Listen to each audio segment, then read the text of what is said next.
조선 중엽, 경상도 깊은 산골에 자리한 작은 마을. 혜련은 젊은 나이에 남편을 잃고 홀로 시어머니 조씨를 모시며 살아가고 있었다. 조씨는 아들의 죽음이 혜련의 탓이라 여기는 듯 매일같이 모진 말과 굳은 일로 혜련을 괴롭혔다. 소인, 어서 일어나 땔감부터 해오시오. 조씨의 날카로운 목소리가 새벽의 정적을 깨뜨렸다. 혜련은 묵묵히 일어나 낡은 한복 치마를 여미고 밖으로 나섰다. 겨울 추위가 살을 애는 듯했지만 혜련은 군말 없이 산으로 향했다. 그녀의 가슴 속에는 남편에 대한 그리움과 시어머니에 대한 효심, 그리고 알 수 없는 미래에 대한 불안감이 뒤섞여 있었다.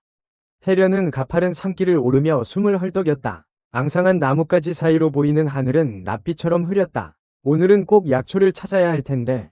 혜련은 간절히 기도했다. 조씨는 며칠 전부터 혜련에게 개벽산 꼭대기 바위 틈에서만 자란다는 영생초를 구해오라고 닥달했다.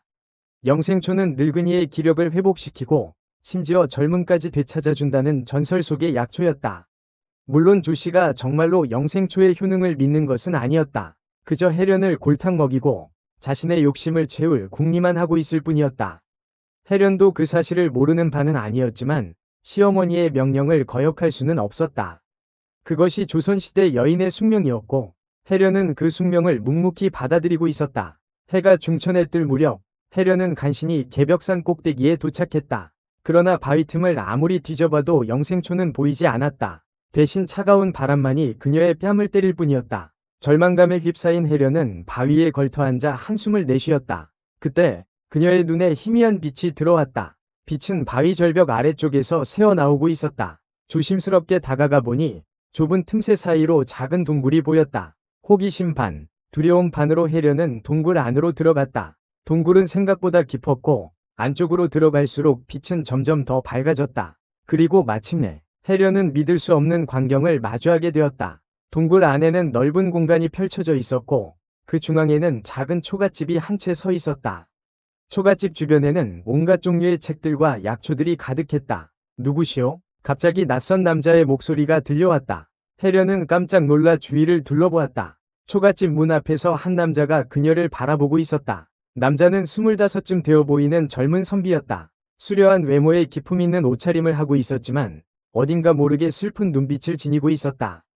저는 이 근처 마을에 사는 혜련이라고 합니다. 길을 잃고 헤매다 우연히 이곳에 들어오게 되었습니다. 죄송합니다. 혜련은 황급히 고개를 숙였다. 남자는 잠시 혜련을 빤히 쳐다보더니 부드러운 목소리로 말했다. 나는 이겸이라고 하오. 이곳에서 혼자 지내고 있어. 괜찮다면 잠시 쉬었다 가시오. 이겸은 혜련을 초가집 안으로 안내했다. 방 안은 따뜻했고 은은한 약초 향이 풍겼다. 이겸은 혜련에게 따뜻한 차와 떡을 내주며 그녀의 이야기를 들어주었다. 혜련은 조심스럽게 자신의 처지와 영생초에 대한 이야기를 털어놓았다. 이겸은 혜련의 이야기를 듣고 깊은 한숨을 내쉬었다. 영생초라. 그런 약초는 세상에 존재하지 않소. 아마도 시어머니께서 당신을 시험하려 하시는 것이겠지요. 저도 알고 있습니다. 하지만 시어머니의 말씀을 거역할 수가 없습니다. 혜련의 눈에서 굵은 눈물 방울이 뚝뚝 떨어졌다. 이겸은 그런 혜련을 안타깝게 바라보았다. 내 비록 죄인의 신분으로 이곳에 유배되어 있지만 당신의 딱한 처지를 보니 도와주고 싶소. 마침 내가 가진 약초 중에 영생초와 비슷한 효능을 가진 것이 있어. 이것을 가져가시오. 이겸은 낡은 책장 뒤에서 작은 나무 상자를 꺼내 혜련에게 건네주었다. 상자 안에는 붉은 빛깔의 약초가 담겨 있었다. 이것은 만년초라는 약초입니다. 영생초처럼 젊음을 되돌려주지는 못하지만 기력을 회복하고 몸을 따뜻하게 해주는 효능이 있습니다. 혜련은 감격스러운 눈빛으로 이겸을 바라보았다. 정말 감사합니다. 나으리, 이 은혜를 어떻게 갚아야 할지. 은혜라니요? 당연히 해야 할 일을 했을 뿐입니다. 부디 몸조심해서 돌아가시오. 이겸은 혜련을 동굴 밖까지 배웅해 주었다. 혜련은 몇 번이고 고개를 숙이며 감사 인사를 했다. 그리고 왠지 모를 아쉬움을 뒤로 한 채 집으로 향했다. 집으로 돌아온 혜련은 조씨에게 만년초를 다려 바쳤다. 조씨는 만년초를 마시고 잠시 기운을 차리는 듯했지만 이내 또 다른 심술을 부리기 시작했다. 인연, 이제 보니 제법 쓸모가 있구나. 내 이번에는 특별히 좋은 혼처를 알아봐 주마. 늙은 호랍이지만 재산이 많으니 내 팔자도 피는 게지. 조씨의 말에 혜련은 가슴이 철렁 내려앉았다. 그녀는 이미 이겸에게 마음을 빼앗긴 후였다. 다음 날 혜련은 몰래 이겸을 찾아갔다. 이겸은 혜련을 반갑게 맞이하며 무슨 일로 왔는지 물었다. 혜련은 눈물을 글썽이며 조씨의 이야기를 털어놓았다. 나으리, 저는 이제 어찌해야 할까요? 늙은 호라비에게 시집을 가느니 차라리 죽는 것이 낫습니다. 이겸은 혜련의 손을 잡고 부드럽게 말했다. 혜련, 내 그대를 처음 본 순간부터 연모하는 마음을 품어왔어. 비록 지금은 죄인의 신분이지만 언젠가는 반드시 복권하여 그대를 내 아내로 맞이하겠소. 혜련은 이겸의 고백에 얼굴을 붉혔다. 그녀 역시 이겸을 향한 마음이 깊어져 있었지만 신분 차이와 현실의 벽 때문에 감히 드러내지 못하고 있었다. 나으리, 저는 천한 과부일 뿐입니다. 어찌 감히 나으리 같은 귀한 분의 배필이 될 수 있겠습니까? 신분 따위가 무슨 상관이오? 내게는 그대의 마음만이 중요할 뿐이오. 이겸은 혜련을 품에 안고 뜨겁게 입을 맞추었다. 혜련은 처음 느껴보는 격렬한 감정에 몸을 맡겼다. 두 사람은 달빛 아래에서 서로의 사랑을 확인하며 미래를 약속했다. 한편 조씨는 혜련이 밤늦도록 돌아오지 않자 수상한 낌새를 눈치챘다. 그녀는 몰래 혜련의 뒤를 밟아 이겸의 은신처를 알아냈다. 조씨는 이겸이 유배된 죄인이라는 사실을 알고 관아에 밀고하여 포상금을 받을 속셈이었다. 다음날 조씨는 관졸들을 이끌고 이겸의 은신처를 덮쳤다. 이겸은 속수무책으로 체포되었고 혜련은 절망감에 휩싸였다. 조씨는 이겸을 끌고 가는 관졸들을 향해 회심의 미소를 지었다. 이겸 나으리, 제발 저를 버리지 마세요. 혜련은 울부짖으며 이겸의 뒤를 쫓았지만 관졸들은 그녀를 매몰차게 밀쳐냈다. 혜련은 땅바닥에 쓰러져 통곡했다. 그때 그녀의 품속에서 무언가가 떨어졌다. 이겸이 준 3개의 비단 주머니였다. 혜련은 주머니를 열어보았다. 첫 번째 주머니에는 붉은 가루가, 두 번째 주머니에는 검은 환약이, 세 번째 주머니에는 은비녀가 들어있었다. 혜련은 직감적으로 이것들이 평범한 물건이 아니라는 것을 깨달았다. 혜련은 먼저 붉은 가루를 이겸이 끌려간 길에 뿌렸다. 그러자 놀랍게도 가루가 떨어진 자리마다 핏자국이 선명하게 나타났다. 혜련은 핏자국을 따라 이겸이 갇혀있는 관아로 향했다. 관아에 도착한 혜련은 몰래 옥사로 잠입했다. 이겸은 모진 고문을 당해 온몸이 상처투성이었다. 혜련은 눈물을 흘리며 이겸에게 검은 환약을 먹였다. 그러자 이겸의 상처가 빠르게 아물고 생기가 돌기 시작했다. 마지막으로 혜련은 은비녀를 꺼내 들었다. 그녀는 은비녀의 날카로운 끝으로 자신의 손목을 그었다. 붉은 피가 솟구쳐 올랐다. 혜련은 고통을 참으며 핏방울을 이겸의 입술에 떨어뜨렸다. 그러자 이겸이 천천히 눈을 떴다. 혜련, 이게 어찌 된 일이오? 이겸은 놀란 눈으로 혜련을 바라보았다. 혜련은 힘없이 웃으며 말했다. 나으리, 이제 괜찮습니다. 제가 나으리를 구하러 왔습니다. 혜련은 이겸을 부축하여 옥사를 빠져나왔다. 두 사람은 어둠 속으로 몸을 숨겼다. 다음날 관아에서는 발칵 뒤집혔다. 죄인이 감쪽같이 사라진 것도 놀라운 일이었지만 더 충격적인 것은 조씨의 죽음이었다. 조씨는 자신의 방에서 싸늘한 시체로 발견되었는데 온몸이 새까맣게 타들어간 끔찍한 모습이었다. 혜련과 이겸은 멀리 떨어진 곳에서 새로운 삶을 시작했다. 이겸은 과거의 신분을 되찾고 혜련과 정식으로 혼인하여 행복하게 살았다. 한편 혜련을 돕던 기생 월매는 우연히 관아 근처를 지나다가 조씨의 죽음에 대한 소식을 듣게 되었다. 그녀는 조씨의 죽음과 혜련의 실종 사이에 어떤 연관이 있다는 것을 직감했지만 굳이 캐묻지 않았다. 월매는 그저 두 사람의 행복을 빌어줄 뿐이었다. 세월이 흘러 이겸은 뛰어난 능력과 백성을 사랑하는 마음으로 높은 관직에 올랐다. 그는 백성들을 위한 정치를 펼치며 존경받는 인물이 되었다.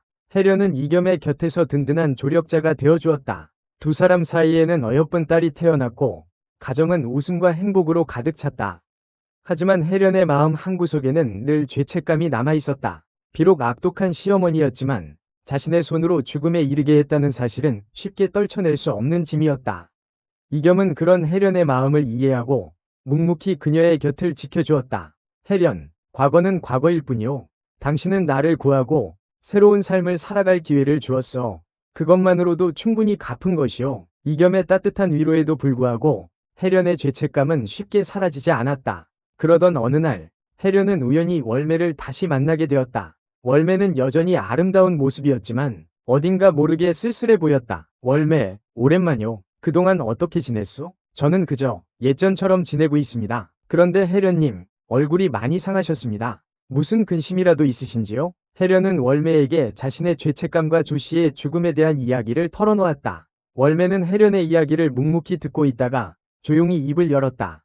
혜련님, 저는 모든 것을 알고 있습니다. 조씨의 악행과 혜련님이 겪었던 고통, 그리고 이겸 나으리를 구하기 위해 했던 선택까지. 하지만 혜련님, 당신은 죄인이 아닙니다. 당신은 자신과 사랑하는 사람을 지키기 위해 어쩔 수 없는 선택을 한 것뿐입니다. 하지만 저는 사람을 죽였습니다. 그것도 제 시어머니를. 조씨는 이미 사람이 아니었습니다. 탐욕과 질투에 눈이 멀어 괴물이 되어버린 것이지요. 혜련님은 그저 그 괴물을 처단한 것뿐입니다. 그러니 이제 그만 죄책감에서 벗어나십시오. 월매의 말에 혜련은 큰 위로를 받았다. 그녀는 비로소 자신의 과거를 똑바로 마주하고 죄책감에서 벗어날 수 있었다. 월매, 고맙소. 당신의 말이 큰 힘이 되었소. 이제부터는 행복하게 사십시오. 이겸 나으리와 함께 오래오래. 월매는 혜련에게 따뜻한 미소를 지어 보였다. 혜련은 월매의 손을 잡고 감사의 인사를 전했다. 그 후 혜련은 이겸과 함께 더욱 행복한 삶을 살아갔다. 그녀는 어려운 사람들을 돕고 백성들을 위한 일에 적극적으로 참여하며 존경받는 여인이 되었다. 이겸 역시 혜련의 헌신적인 내조 덕분에 더욱 훌륭한 정치가가 될 수 있었다. 어느덧 세월은 흘러 혜련과 이겸은 백발이 성성한 노인이 되었다. 두 사람은 여전히 서로를 아끼고 사랑하며 아름다운 황혼을 함께했다. 어느 날 밤, 혜련은 이겸의 품에 안겨 조용히 눈을 감았다. 그녀의 얼굴에는 평화로운 미소가 번져 있었다. 이겸은 혜련의 손을 잡고 그녀의 마지막 순간을 함께했다. 혜련, 사랑하오. 다음 생에도 꼭 다시 만나. 영원히 함께합시다. 이겸은 혜련의 귓가에 속삭였다. 그리고 얼마 후 이겸 역시 혜련의 뒤를 따라 세상을 떠났다. 두 사람의 사랑은 그렇게 영원히 이어졌다. 한편 조씨의 죽음은 마을 사람들에게 큰 충격을 안겨주었다. 하지만 그 누구도 조씨의 죽음을 슬퍼하지 않았다. 오히려 그녀의 악행이 끝났다는 사실에 안도하는 분위기였다. 조씨의 집은 흉가로 변했고 사람들은 그곳을 피해 다녔다. 세월이 흐르면서 조씨의 이름은 사람들의 기억 속에서 잊혀졌다. 하지만 혜련과 이겸의 사랑 이야기는 오랫동안 사람들의 입에서 입으로 전해져 내려왔다. 두 사람의 이야기는 진정한 사랑의 가치와 악은 반드시 멸망한다는 교훈을 담고 있었기 때문이다. 그리고 그들의 사랑은 영원히 변치 않을 것이라는 믿음을 사람들에게 심어주었다. 경상도 산골의 작은 마을, 혜련과 이겸의 이야기는 그렇게 전설이 되어갔다. 그들의 삶은 고난과 역경으로 점철되었지만 진실한 사랑과 믿음으로 모든 것을 극복해냈다. 혜련의 헌신적인 사랑과 이겸의 정의로운 마음은 시대를 초월하여 사람들에게 깊은 감동을 주었다. 특히 혜련의 강인함은 억압받던 시대의 여인들에게 큰 귀감이 되었다. 그녀는 남편을 잃고 시어머니에게 모진 구박을 받으면서도 꿋꿋하게 자신의 삶을 지켜나갔다. 또한 사랑하는 사람을 위해 목숨까지 걸었던 그녀의 용기는 많은 이들에게 깊은 울림을 주었다. 이겸 역시 마찬가지였다. 그는 부당한 권력에 맞서 싸우고 백성을 위한 정치를 펼치고자 노력했다. 비록 유배라는 시련을 겪었지만 그는 좌절하지 않고 자신의 신념을 지켜나갔다. 그의 정의로움과 백성을 향한 사랑은 많은 이들에게 희망을 주었다. 혜련과 이겸의 사랑은 단순한 남녀 간의 사랑을 넘어선 인간의 존엄성과 가치를 보여주는 이야기였다. 그들은 신분과 환경의 차이에도 불구하고 서로를 존중하고 아끼며 진정한 사랑을 이루어냈다. 그들의 사랑은 억압적인 사회 속에서도 희망을 잃지 않고 살아가는 사람들에게 큰 용기를 주었다. 세월이 흘러 혜련과 이겸의 이야기는 여러 형태로 각색되어 전해졌다. 어떤 이야기에서는 혜련이 신비로운 힘을 가진 여인으로, 이겸은 그녀를 돕는 영웅으로 묘사되기도 했다. 또 다른 이야기에서는 두 사람이 전생에서부터 이어진 인연으로 험난한 운명을 극복하고 사랑을 이루는 것으로 그려지기도 했다. 하지만 어떤 형태로 각색되든 혜련과 이겸의 이야기에는 변하지 않는 진실이 담겨 있었다. 그것은 바로 진정한 사랑은 어떤 어려움도 극복할 수 있으며 정의는 반드시 승리한다는 믿음이었다. 그리고 그 믿음은 시대를 넘어 오늘날까지도 우리에게 깊은 감동과 교훈을 주고 있다. 혜련과 이겸이 살았던 작은 마을은 이제 더 이상 존재하지 않는다. 하지만 그들의 이야기는 여전히 사람들의 마음속에 살아 숨쉬고 있다. 그들의 사랑은 영원히 기억될 것이며 그들의 삶은 우리에게 진정한 가치가 무엇인지 다시 한번 생각하게 한다. 밤하늘의 별처럼 빛나는 혜련과 이겸의 사랑 이야기는 앞으로도 오랫동안 사람들의 입에서 입으로 전해질 것이다. 그리고 그들의 이야기는 우리에게 끊임없이 속삭일 것이다. 사랑과 정의, 그리고 희망을 잃지 말라고. 어느덧 혜련과 이겸이 함께했던 초가집은 세월의 흐름 속에 낡고 허물어져 갔다.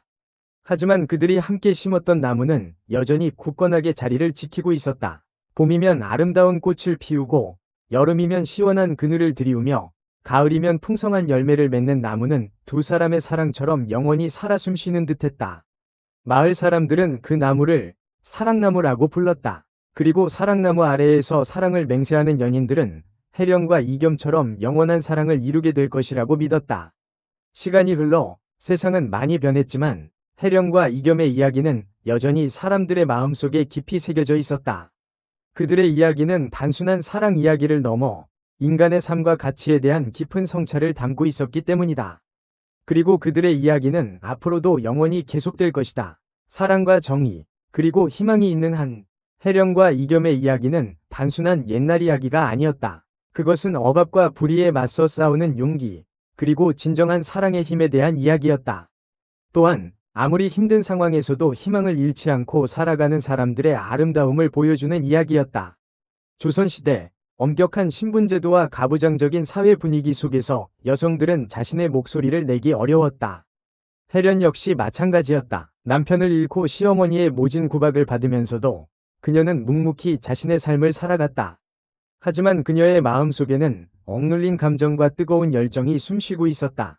이겸과의 만남은 해련의 삶을 송두리째 바꿔놓았다. 이겸은 해련에게 사랑과 존중을 가르쳐 주었고 그녀의 내면에 잠재된 강인함을 일깨워 주었다.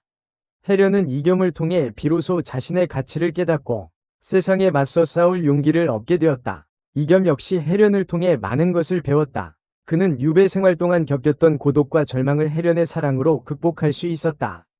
해련은 그에게 삶의 의미와 희망을 되찾아 주었고 백성을 위한 정치를 펼칠 수 있는 힘을 주었다. 두 사람의 사랑은 단순한 감정을 넘어선 서로의 삶을 지탱해주는 굳건한 믿음이었다. 그들은 서로에게 힘이 되어주고 함께 어려움을 헤쳐나가며 진정한 사랑의 의미를 깨달았다. 해령과 이겸의 이야기는 또한 권선징악의 교훈을 담고 있다. 악독한 시어머니 조씨는 자신의 탐욕 때문에 결국 비참한 최후를 맞이했다. 반면 착하고 정의로운 해령과 이겸은 온갖 역경을 극복하고 행복을 얻었다. 이 이야기는 우리에게 진정한 행복은 물질적인 풍요나 권력에 있는 것이 아니라 사랑과 정의, 그리고 희망을 잃지 않는 마음에 있다는 것을 가르쳐준다. 또한 아무리 힘든 상황에서도 굴하지 않고 자신의 신념을 지켜나가는 것이 얼마나 중요한지를 보여준다. 해령과 이겸의 이야기는 오늘날 우리에게도 여전히 유효한 메시지를 전달한다. 우리는 그들의 삶을 통해 사랑과 용기, 그리고 희망의 가치를 다시 한번 깨닫게 된다. 그리고 그들의 이야기는 우리에게 끊임없이 영감을 주며 더 나은 세상을 만들어 나갈 수 있도록 이끌어줄 것이다. 밤하늘에 빛나는 별들처럼 해령과 이겸의 사랑은 영원히 우리 마음속에 빛날 것이다. 그리고 그들의 이야기는 세대를 거듭하며 전해져 내려갈 것이다. 진정한 사랑과 정의는 결코 시들지 않는다는 것을 증명하면서 시간이 흘러도 변하지 않는 가치가 있다. 해령과 이겸의 이야기는 그러한 가치를 우리에게 상기시켜준다. 그들의 사랑은 단순한 남녀 간의 감정을 넘어선 인간의 존엄성과 숭고함을 보여주는 표상이었다. 억압적인 사회 속에서도 굴하지 않고 자신의 신념을 지켰던 해련의 강인함, 그리고 부당한 권력에 맞서 싸우며 백성을 위한 정치를 펼치고자 했던 이겸의 정의로움은 오늘날 우리에게도 큰 울림을 준다. 해련은 시어머니의 모진 학대와 사회의 편견 속에서도 꿋꿋하게 자신의 삶을 지켜나갔다. 그녀는 단순히 순종적인 여인이 아니라 내면의 뜨거운 열정과 강인함을 지닌 여인이었다. 이겸과의 만남은 그녀의 잠재력을 일깨워 주었고 그녀는 자신의 삶을 주체적으로 개척해 나가는 용기를 얻게 되었다. 이겸은 부패한 권력에 의해 희생된 인물이었지만 좌절하지 않고 자신의 신념을 지켰다. 그는 유배지에서도 백성을 위한 마음을 잃지 않았고 해령과의 사랑을 통해 새로운 희망을 발견했다. 그의 정의로움과 백성을 향한 헌신은 진정한 지도자의 모습을 보여주었다. 두 사람의 사랑은 서로에게 힘이 되어주고 함께 성장해 나가는 원동력이 되었다. 그들은 서로의 부족함을 채워주고 아픔을 감싸주며 진정한 사랑의 의미를 깨달았다. 그들의 사랑은 단순한 감정적인 이끌림을 넘어선 서로의 삶을 지탱해주는 굳건한 믿음이었다. 해령과 이겸의 이야기는 또한 인간의 욕망과 탐욕이 얼마나 덧없는 것인지를 보여준다. 시어머니 조씨는 자신의 욕심을 채우기 위해 악행을 서슴지 않았지만 결국 비참한 최후를 맞이했다.